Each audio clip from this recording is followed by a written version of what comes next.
우리 리고렌 그분도 목사님이시죠. 리고렌 목사님께서 쓰신 책의 제목 여러분 다 아실 겁니다. 목적이 이끄는 삶.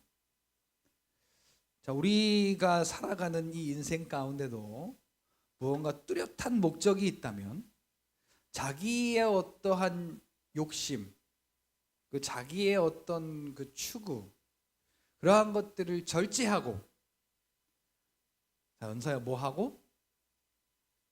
안 들으면 무서운 사람 될 수도 있다고 했지 내가. 자, 내 인생에 뭔가가 목적이 있다면 그 목적이 이끌어가는 걸 보세요. 자, 예를 들어 내가 의사가 되고 싶어.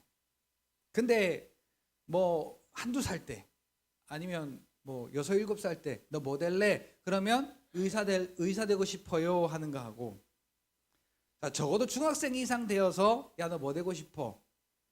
꿈이 확실해졌어요. 저 의사 되고 싶어요. 그러면 자, 그 의사가 되고자 하는 그 아이의 어떠한 그 생활의 루트 자체가 달라지는 걸 보게 됩니다. 자, 학교는 가서는 공부는 어떻게 하고, 집에 와서 공부는 어떻게 하고, 또 하루에 24시간이라는 시간이 있다면 그 24시간 중에서 내가 공부를 하기 위해 쓰는 시간이 얼마나 되고, 또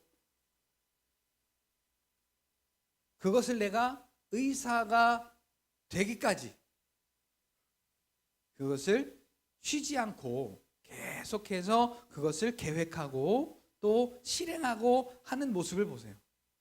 아, 근데 뭐죠? 그 유튜브 채널에 어떤 채널에 보면 공부를 잘하는 애들인데 이게 방법들을 잘 모르고 또 이렇게 어떤 고가 이렇게 안 튀어져서 그 일타 강사들이 이제 이렇게 알려주는, 그래서 걔네들이 혹은 공부를 안 하려고 했던 애들이 변해서 공부를 잘하게 된다거나, 아니면 공부를 잘 했는데 그 공부를 더 잘하는 그러한 어떤 이 상황들을 보여주는 그러한 채널이 있어요.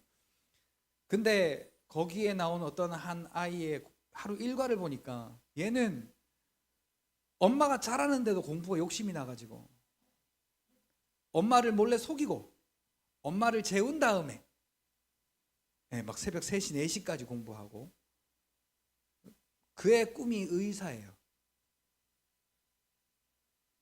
의대를 가고 싶은 게 그의 꿈이에요.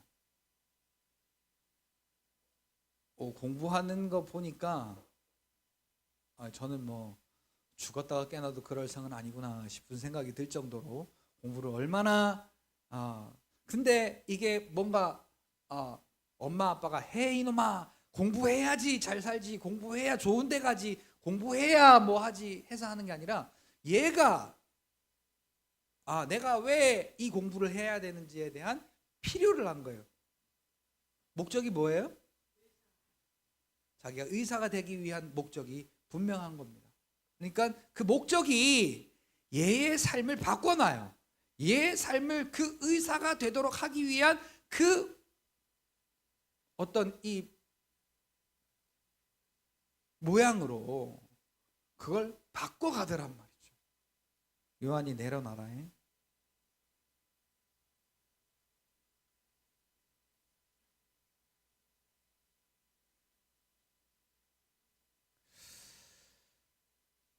자, 그런데 오늘 제목이 뭡니까? 자, 오늘 제목이 뭐예요? 오후의 제목이 다 같이 시작. 자, 우리의 이 육신의 목표를 이루기 위한 어떤 목적이 있어도 그 목적이 우리의 삶을 이끌어 가는데, 자, 이 은혜가 우리의 삶을 이끌어 간다면 우리의 삶이 얼마나, 자, 아까 오전에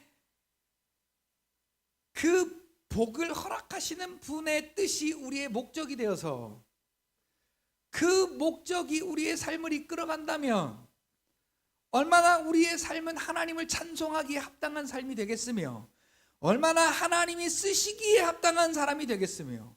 자, 하나님이 쓰신 사람들 보세요. 노아, 아브라함, 모세, 다윗, 사무엘, 엘리야, 그 이외에 많은 믿음의 사람들, 하나님이 쓰셨던 믿음의 사람들을 보세요. 그들의 목적은 단 하나예요. 자, 하나님한테 잘못 보이면 죽을까 봐가 아니라 그들의 목적은 분명했어요. 하나님의 은혜를 안 겁니다. 자, 하나님이 내게 어떠한 은혜를 주셨는지를 확실히 안 거예요. 자, 아까 아담이 받았던 복이 뭐냐고 물었을 때 권사님 뭐라고 대답하셨어요? 그렇죠. 자, 하나님이 아담에게 주신 복이 구원이었어요. 그러니까 자, 이 구원은 뭐냐면 속량이라는 단어를 좀 살펴봐야 돼요. 자, 옛날에 로마의 이 종들을 사고 팔 때에 자, 가치 없는 종들이 이제 그러니까 다 쓰고서 나이 늙고 힘 빠진 그 늙은 종들을 이제 그 시장에다 내놓는단 말이죠. 근데 그 시장에는 젊고 뭐 종이 샤프하게 하겠습니까마는 그래도 매끈하게 잘 빠지고 그래서 야 써먹을 만하다. 자, 그러면 값이 얼마나 매겨지겠어요? 값이 높겠죠. 그렇게 그 종 하나가 그렇게 이제 이 값어치가 높아지면 얼마나 그 가치가 또 이렇게 그 높아지겠어요. 그런데 자, 그 종 옆에서 비리비리하고 추리하고 멋대가리도 없고 희마리도 없는 늙어 빠진 그러한 종들이 있으면 자, 내가 사장 같으면 그 종들을 사겠냔 말이죠. 그렇게 해서 이제 그 종들이 이제 그냥 버려지잖아요. 그러면 무참한 고통을 당하고 죽임을 당하게 되는 거예요. 자, 우리가 그와 같은 존재였던 거예요. 만약에 하나님의 은혜가 아니었더라면 우리는 지옥불에 떨어져야 되는 둘째 사망이 있는 곳. 자, 지금 여러분들이 이 둘째 사망이란 게 지금 와닿지가 않아요. 왜냐하면 이 현실이 너무 편하고 이 현실이 너무 발전하고 우리가 너무 이 현실에 파묻혀서 살다 보니까 둘째 사망에 대해서 우리가 어떤 경각심이 없어요. 그래서 옛날에 우리 원로 목사님 살아계실 때는 저 청년 때 젓가락을 그 가스불에다가 이렇게 달고다가 쥐어주고 그랬어요. 이게 지옥의 고통이라고.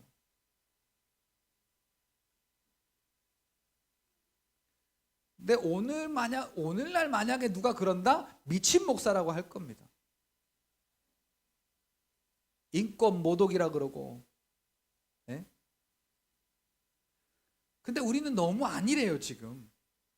그러니까 마치 사춘기 방랑 청소년이 이럴 거면 나를 왜 낳았냐고, 나한테 해준 게 뭐가 있냐고 엄마 아빠에게 대들듯이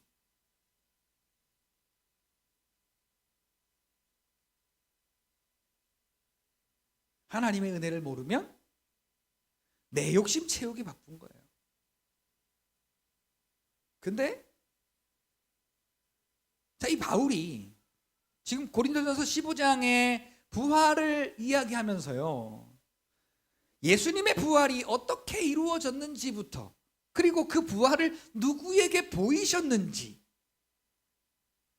예?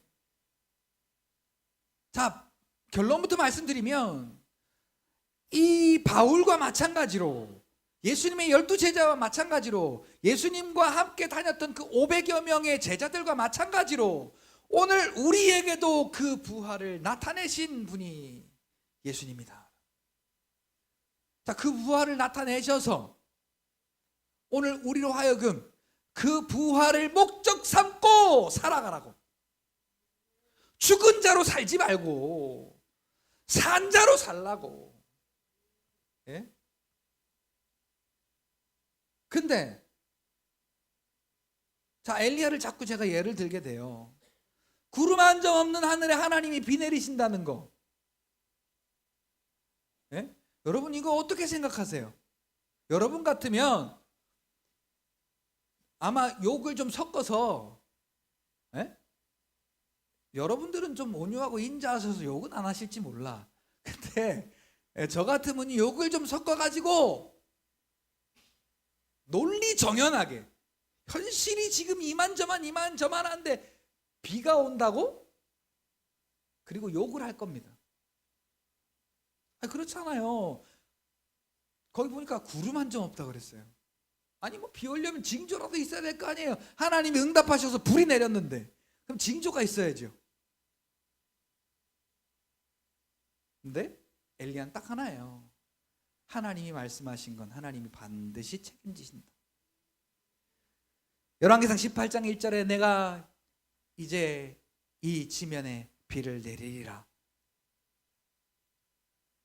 엘리야가 비를 좀 내려주세요. 안 그러면 나 죽겠어요. 아니면 이 땅이 지금 너무 힘들어요. 그러니까 비를 내려주세요 해서 비가 온 게 아니라 하나님의 말씀이 있었던 거죠. 그걸 믿은 거예요. 그걸 믿은 엘리야의 행보를 보세요. 아합 앞에 가서, 자기를 죽이려는 아합 앞에 가서 이 땅에 비가 오지 않음이 당신 때문이요. 그러니까 내가 참 하나님이 누구인지 알려줄 테니까 바알신 450명, 아세라신 400명 저기 갈멜산으로 다 부르시오. 그러고는 하나님이 참 하나님이심을 이스라엘 백성들에게 알려주잖아요. 바알이 하나님인 줄 알았는데 잘못한 거예요. 근데 이 엘리야는 하나님이 어떠한 분이신지, 하나님이 말씀하신 것은 그분이 어떻게 이루시는지, 하나님이 우리 이스라엘 백성들에게 어떠한 은혜를 주셨는지를 알기 때문에 그는 겁도 없었을 뿐만 아니라 두려움도 없었고, 또 어떤 이 뭐라고 할까요? 우리가 없는 사람들이 느끼는 거 있잖아요. 아니 돈도 없어, 또 명예도 없어, 가진 게 아무것도 없어. 자, 그런 사람들이 느끼는 게 뭐예요? 자, 소외감. 아무도 나하고는 같이 안 해줄 것 같은 그런 소외감. 그러니까 나 같은 게 뭐래? 이런 거 있잖아요. 근데 엘리야는 믿음이 확실했죠. 그러니까 그의 목적은 하나님의 말씀을 믿는 믿음으로 사는 게 그의 삶의 목적이었어요. 자, 그러다 보니까 아합 앞에서도 당당했어요. 그 갈멜산에서 850명 앞에서도 당당했어요. 근데 더한 것은, 자, 지금 하늘에 그 하나님이 말씀하셨으면 징조라도 좀 보여줘야 될 거 아니에요. 어떤 약속의 징조라도. 근데 청명의 하늘이, 예? 천고마비의 계절이었는지 하늘이 청명하더라고. 근데 엘리야는 하나님이 하셨습니다. 하나님의 말씀이니 하나님께서 하셨습니다. 비가 오기 전에 이미. 그리고 종한테 닥달하는 겁니다. 야, 저기 가봐라. 종은 이제 막 똥줄이 타는 거예요. 아니, 구름 한 점 없다니까요. 보일 때까지 가. 종이 뭔지. 근데 마지막에 손바닥만한 구름이 보입니다. 아니, 여러분 같으면 손바닥만한 구름 보일 때 비 온다고 생각하겠어요? 자, 그렇게 여기실 수 있는 분 한번 손 들어봐요. 근데 엘리야는요, 야, 빨리 아합에게로 가서 마차를 동원해서 비 맞지 말고 빨리 가라고 해라.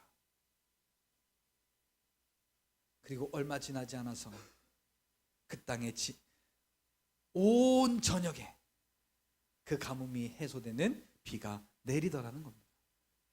엘리야의 기도가 아니라, 요구하는, 달라고 하는 기도가 아니라 엘리야의 믿음이 있었기 때문에 이 사실은 가능했습니다. 무엇이 그 믿음을 갖게 했느냐, 오늘 바울을 통해서 우리가 살펴보기를 원하는 겁니다. 자, 바울이 어떠한 사람이었느냐, 사도행전 7장 8장에 보니까 이 바울이 어떤 사람이었어요? 하나님의 사람들을 잡아다가 옥에 가두거나 아니면 죽여라라고 도장을 찍어서 공회에 넘겨주거나, 자, 이런 일을 감당하는 사람이었어요. 그래서 그때도 거기 보니까 살기가 등등하여 그래. 다메섹에 있는 믿음의 사람들을 잡아다가 공회에 넘겨주고 죽이려고. 그 길에서 하나님을 만납니다. 예수님을 만납니다. 빛으로 예수님이 오셨는데 이렇게 말씀하세요. 이렇게 물어요. 바울이 대체 누구십니까? 그러니까 예수님이 뭐라고 말해요? 네가 핍박하는 예수라. 그럼 바울이 그러겠죠. 저기 같으면 아니 내가 언제 당신을 핍박했습니까? 난 당신을 본 적도 없고 만난 적도 없고 얘기한 적도 없는데 내가 무슨 당신을 핍박했습니까? 근데 마태복음 24장에 이렇게 말하잖아요. 25장에 양과 염소 그 나뉘는 이야기 있잖아요. 거기서 의인과 죄인을 가리면서 죄인들이 우리가 언제 가난한 자를 돌아보지 아니하고 우리가 언제 헐벗은 자에게 옷을 입히지 아니하였으며 우리가 줄이는 자에게 언제 음식을 주지 아니하였습니까? 반대로 의인들은 우리는 그렇게 한 적이 없습니다. 근데 의인들에게 예수님 말씀하세요. 작은 자 하나에게 한 것이 곧 내게 한 것이니라. 그러니까 바울이 그 믿는 자를 핍박한 게 믿는 자를 핍박한 게 아니고 예수님을 핍박한 거예요. 그러니까 여러분 오늘 우리 다 여기 믿음의 식구들이잖아요. 그러니까 가깝게는 우리 가족들부터 자, 이 믿음 빼앗기지 않도록 우리는 서로 조심해야 돼요. 내 말 한마디가 믿음 빼앗기는 말이 되지 않도록, 내 말 한마디가 저 사람 믿음 긁는 말이 되지 않게, 저 사람이 시험 드는 말이 되지 않게. 나는 그냥 내 감정대로 말하고 내 판단대로 말하고 합리적으로 말하는 건데 우리가 믿음의 편에 서서 하는 말이 아니면 내비둬. 실족시켜서 넘어뜨릴 수 있다. 자, 이게 실족시켜서 넘어뜨리면 차라리 어떻게 하는 게 낫다고 그래요? 그 목에다가 연자맷돌을 달아가지고 물에다가 빠지게 하는 게 낫다고. 그러니까 상대방을 내가 말로 시험 들게 하는 게 얼마나 무서운 건지 모릅니다. 근데 바울이요, 네가 핍박하는 예수라 라고 딱 그랬을 때요, 그리고는 이제 눈이 멀면서 하나님의 은혜가 무엇인지를 성령을 인하여서 배우게 됩니다. 하나님이 내게 주신 은혜가 어떠한 은혜인지. 자, 여러분 보세요. 하나님이 속량하심의 은혜가 바로 이거예요. 자, 원수는 외나무 다리에서 만난다고. 바울 요놈의 새끼 내가 언제 한번 잘못 걸리면 아주 그냥 목을 꺾어버리든지 아니면 귀싸대기를 한번 시원하게 날려주든지 아니면 저걸 잡아 족치든지 하여튼 무슨 수를 내서라도 저거 내가 없애야지 안 되겠어. 왜냐하면 믿는 사람들마다 족쳐버리니까. 우리 생각 같아서는 그러지 않겠어요? 원수는 외나무 다리에서 만난다더니 너희 새끼 잘 만났다. 그래야 될 거 아니에요. 근데 사도행전 9장 15절에 보니까 바울을 예수님이 선택하셨대요. 뭘로? 내 이름을 예루살렘과 그 임금들과 이방 사람들에게 전하기 위하여 택한 나의 그릇이라.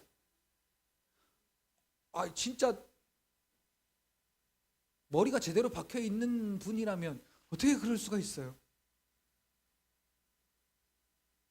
원수 중에 상원수 아니에요.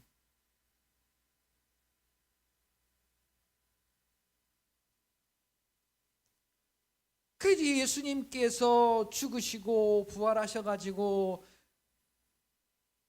성경대로 살아나셔가지고 베드로에게 보이시고 12제자에게 보이시고 그리고 500여 명의 그 예수님을 따라다녔던 그 형제 제자들에게도 다 보이시고 야고보에게 또 모든 사도에게도 보이신 다음에 마지막에 자기를 이렇게 표현합니다. 만삭되지 못하여 난 자 같은 내게도. 그러니까 하나님 앞에서 눈을 들 수가 없는 거예요. 아니 내가 지금 이렇게 하나님이 죽은 자를 살리시는 은혜의 하나님인데 내가 다니면서 한 일이 하나님이 살리신 자를 다시 죽이고 있었구나. 하나님의 교회를 내가 박해함으로 사도라 칭함받기를 감당치도 못할 자다. 자, 박해한 내용은 아까 다 얘기했잖아요. 자, 그러니까 오늘 우리가 하나님의 교회를 박해하는 일은 이 믿음의 일을 거꾸로 돌리는 일이에요. 이 믿음의 일을 현실화시키는 거예요. 자, 이게 오늘 우리가 해서는 안 될 일이란 말이죠. 적어도 하나님의 은혜가 깨달아지면 거기에서 바울처럼 우리가 돌아설 수 있는 겁니다. 자, 오늘 본문 우리가 읽었던 10절 보면은 내가 나된 것은 하나님의 은혜로 된 것이니. 바울이 지금 어떻게 됐는데요? 예수는 그리스도라고 증거하는 자가 됐어요. 예수의 이름을 가르치는 자가 됐어요. 예수의 이름으로 구원을 나타내는 자가 됐어요.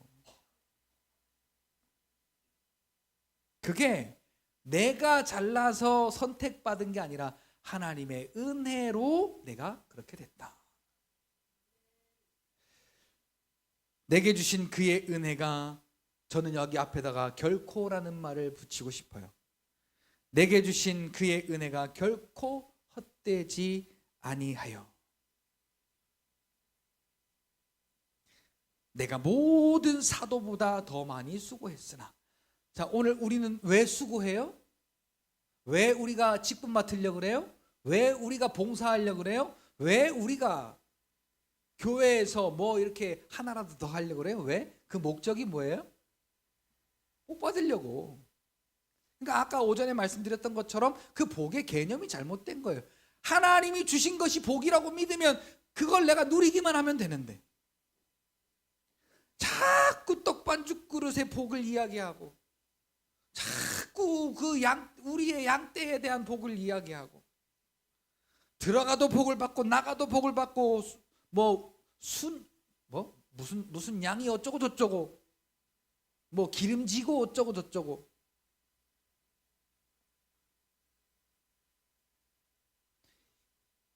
오늘 우리가 요구하는 복들이 다 이런 복들이다 보니까 내가 그렇게 봉사하면 하나님이 복을 주실 거야.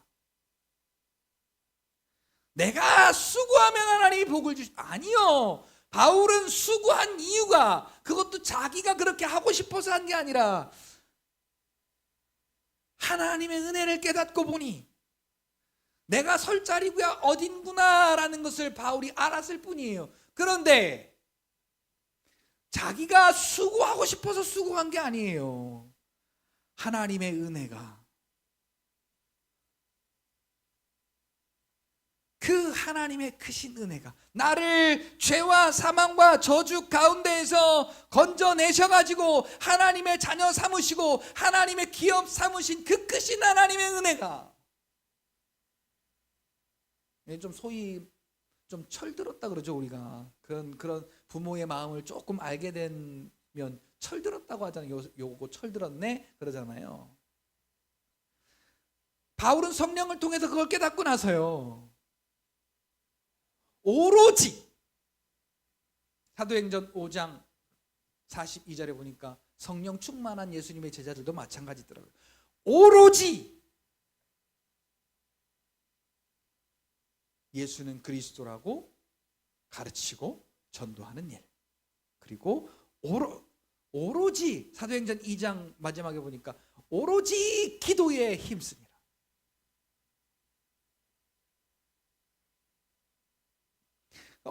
바울은 그게 자기가 그러고 싶어서 그런 게 아니라 하나님의 은혜를 알고 보니까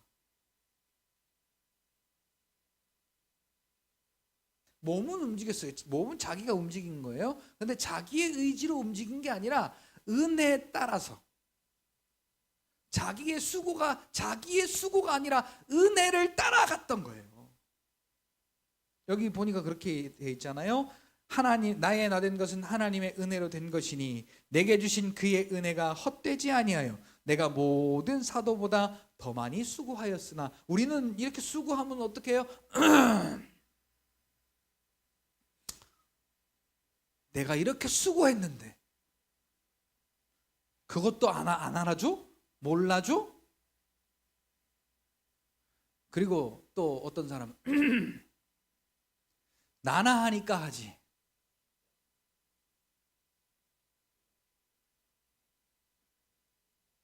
누가 하라고 했어요?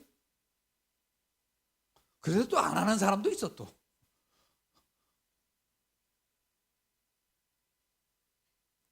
근데 자, 은혜가 이끄는 삶은요, 그 은혜가 깨달아지면요, 우리의 기도가 하나님 주세요가 아니라 하나님이 무엇을 기뻐하실까? 로 바뀌게 돼요. 로마서 12장 2절 보세요. 영적인 예배자로 세워진 우리의 마음이 달라지면요, 어떻게 달라져요? 너희는 이 세대를 본받지 말고 오직 너희의 마음이 새롭게 됨으로 변화를 받아. 이게 누구의 마음으로 변화받는 거예요? 하나님께서 주신 은혜, 예수의 마음으로 우리의 마음이 변화를 받아서 하나님의 선하시고 기뻐하시고 온전하신 뜻이 무엇인지 분별하라.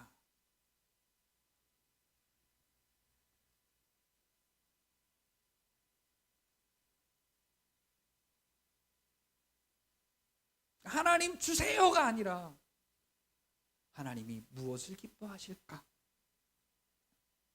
그것을 우리가 그 하나님의 크신 은혜 가운데서 우리에게 주신 이 말씀을 통하여서 우리가 하나하나 주의 성령의 도우심으로 우리가 깨닫게 되어질 때 우리의 삶은 육체의 목적에 있지 아니하고 영의 목적에 맞춰져서 그 은혜가 이끄는 대로 우리의 삶이 사라지게 되더라는 겁니다. 지금 우리 오늘까지는 필요 없어요. 지금까지 지나간 거 운운하지 마세요. 오늘부터 1일이라는 말이 있잖아요. 자, 오늘부터 하나님의 은혜가 이끄는 대로 한번 살아보자. 근데 적어도 은혜가 뭔지는 알아야, 아까 아침에는 복이 뭔지를 알아야 누리는 것처럼, 자, 은혜가, 하나님이 내게 주신 은혜가 뭔지를 알아야, 등치만 컸지 철없는 사람들 많잖아요 요새. 등치만 컸지 애 같은 사람들 많잖아요. 철부지 같은 사람들 많잖아요. 우리도 마찬가지예요. 교회만 30-40년 다녔지 하나님의 은혜가 아니고 하나님 주세요, 내가 원하는 것 주세요, 내가 원하는 대로 되게 해주세요 라고 이렇게 거기에 목적이 맞춰져 있던 사람들은 은혜에 대해서 전혀 몰라요. 자, 이 은혜는 하나님을 만나야 됩니다. 성령 하나님이 내 안에서 말씀으로 가르치시는 것을 우리가 배워야 됩니다. 그래서 우리에게 은혜로 오신, 말씀으로 오신 예수님, 그 말씀으로 우리는 배우고 알아가고 만나야 됩니다. 그래서 지난 1월 6일부터 우리 아이들하고 같이 하루에 5장씩 성경을 지금 읽고 있어요.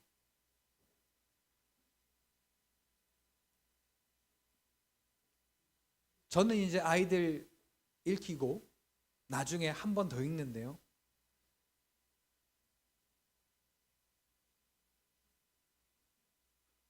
제가 후회가 되더라고요. 뭐가 후회가 되냐니까, 아니 하루에 5장 읽는 게 30분도 안 걸려요. 30분이 뭐예요? 조금 정신 바짝 차리고 빨리 읽으면 20분도 안 걸려요. 근데 안 하잖아요 우리가. 안 바빠도 안 해요. 안 힘들어도 안 해요. 왜 안 할까요? 그것보다 나를 즐겁게 하고, 그것보다 내가 더 요구할 다른 게 있기 때문에, 목적이 다른 데 있기 때문에 우리의 삶이 그렇게 이끌림을 받는 겁니다. 여러분, 은혜가 우리를 이끌려면요, 은혜가 뭔지를 알아야 돼요. 고린도전서 2장 12절 보니까 그것을 깨닫게 하시는 이는 성령 하나님밖에 없다 그래요. 하나님의 깊은 곳까지도 통달하시는 분 성령 하나님이 그것을 깨닫게 한다 그래요.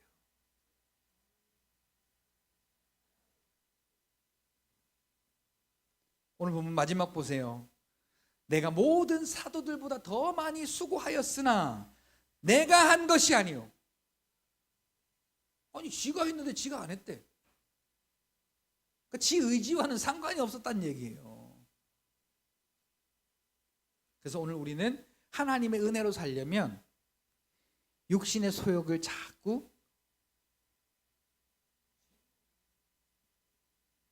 전 죽인다고까지는 안 하려고 했는데 심한 말씀을 하셔가지고 죽여야 돼요. 좀 분리해내는 작업을 우리가 좀 해야 되는데 죽이면 좋죠 뭐까지 거. 죽여버려 그냥. 그래야 그 은혜가 깨달아지기 시작합니다. 자, 이 은혜가 깨달아지니까요, 내가 원래는 이 죄 가운데로, 육체의 소욕 가운데로 자꾸 가야 되는데 그게 아니라 하나님의 말씀을 따라, 하나님의 말씀을 따라, 하나님의 약속을 따라 내가 따라가더라는 거예요. 그게 내가 그러고 싶어서 그런 게 아니라 은혜를 깨닫고 보니까 내가 지금까지 살았던 것처럼 이렇게 사는 게 아니라 요렇게 사는 거구나를 바울이 아주 그냥 뼈저리게 깨달은 겁니다.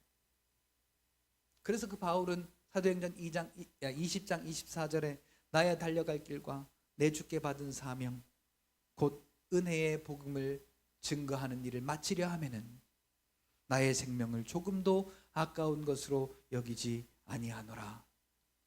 이 말이 언제 나온 거냐면 바울이 이제 로마로 올라가려고 에베소에서 고별 설교할 때에 하나님의 성령이 내가 거기에 가면 결박을 당하고 환난을 당한다고 나에게 미리 말씀해 주셨지만, 아니 성령이 그렇게 확실하게 말씀해 주셨으면, 자, 여러분 같으면 뭐라고 하겠어요? 이거 하나님의 뜻이 아니네. 그럴 거 아니겠어요? 그런데 그런다 하나 나의 달려갈 길과 내 주께 받은 사명 곧 은혜의 복음을 증거하는 일을 마치려 하면은 나의 생명을 조금도 아까운 것으로 여기지 아니하노라. 그리고 에베소에서 에베소 교회 성도들과 함께 고별을 하고 이제 빌립의 두 딸의 집으로 갑니다. 빌립의 두 딸의 집으로 갔더니 막 엉엉 울면서 그 바울의 띠를 취해다가, 아니 거기 올라가면 이 띠 주인 이 띠처럼, 이 띠가 묶인 것처럼 이렇게 묶일 것이다. 그랬더니 바울이 뭐라고 그런지 아십니까? 너희들이 슬피 울며 근심함으로 왜 나를 이렇게 마음 아프게 하느냐? 내가 복음 때문이라면 죽을 각오도 되어 있다.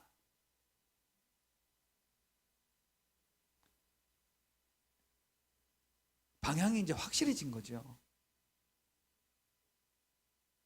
그래서 바울이 감옥에서 마지막으로 글을 쓰면서 주 안에서 기뻐하라. 내가 다시 말하노니 기뻐해라. 내가 생각해 보니까 예수하고 함께 있는 것이 제일 행복하더라. 예수 안에 있는 것만큼 기쁜 게 없더라. 내가 다 해봤는데, 빌립보서 3장 1절부터 7절에 있는 말씀처럼 내가 누릴 것 다 누려봤는데, 내가 이 육신으로 말하자면 자랑할 게 그렇게 많은데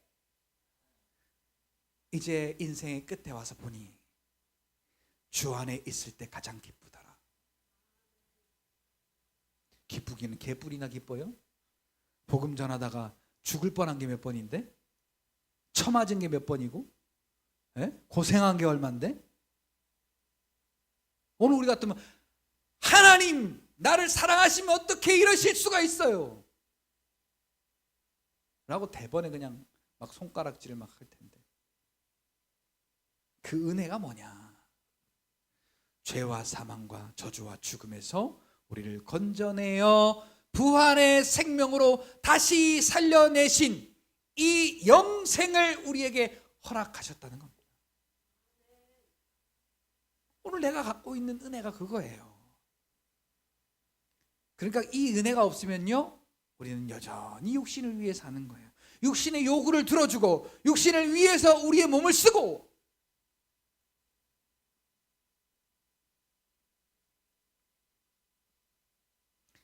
우리가 예수 믿으면 천국 가잖아요.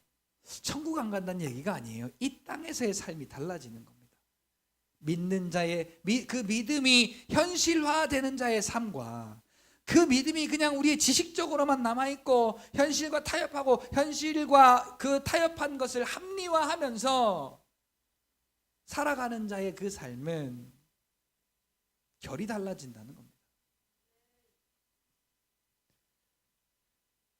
사랑하는 성도 여러분, 오늘 우리가 그 크신 하나님의 은혜를 받았으니 그 은혜가 무엇인지를 깨닫는 작업을 오늘 우리가 좀 했으면 좋겠어요. 은혜를 알아야 은혜를 목적 삼고 살지요. 그래서 여러분들도 하루에 시간을 정하셔가지고, 몇 장이 중요한 게 아니에요. 성경의 장수를 이야기하는 게 아닙니다. 하나님의 말씀을, 오늘 우리에게 허락하신 은혜의 말씀으로 그 말씀에 권위를 두고 우리가 하나님을 만나자는 얘기예요. 그 말씀을 통해서. 그래서 그 하나님의 말씀에 권위를 둬서 그 말씀에 아멘하고 아멘한 대로 우리가 따라갈 수 있는 그 믿음이 자라가는 작업이 좀 필요합니다. 그래서 기왕이면, 자, 여러분, 이런 겁니다. 아니, 돈은 2천만 원, 3천만 원 버는데 맨날 보면 모자라. 그러면 걱정이 되겠어요, 안 되겠어요? 저는 2천만 원 만져봤으면 좋겠어요. 2천만 원 만져봤으면 좋겠지만 그림의 떡이에요. 근데 2천만 원이 아니라 뭐 2억, 3억, 10억 이렇게 버는 사람들도 있잖아요. 그런데 자, 그것보다 나가는 게 많으면 맨날 근심 아니겠어요? 그거? 근데 자, 오늘 우리가 하나님의 은혜를 깨닫고 보니까, 지금은 이제 이 물질에 대한 개념으로 이야기하는 게 아니에요. 자, 내가 이 땅의 어떤 소욕을 위해서는 2천만 원이 있어도 맨날 모자란데, 그게 아니라 하나님의 은혜를 위해서 살고 보니 그 2천만 원이 하나님의 나라를 위해 쓰여지는 아름다운 물질이 되더라.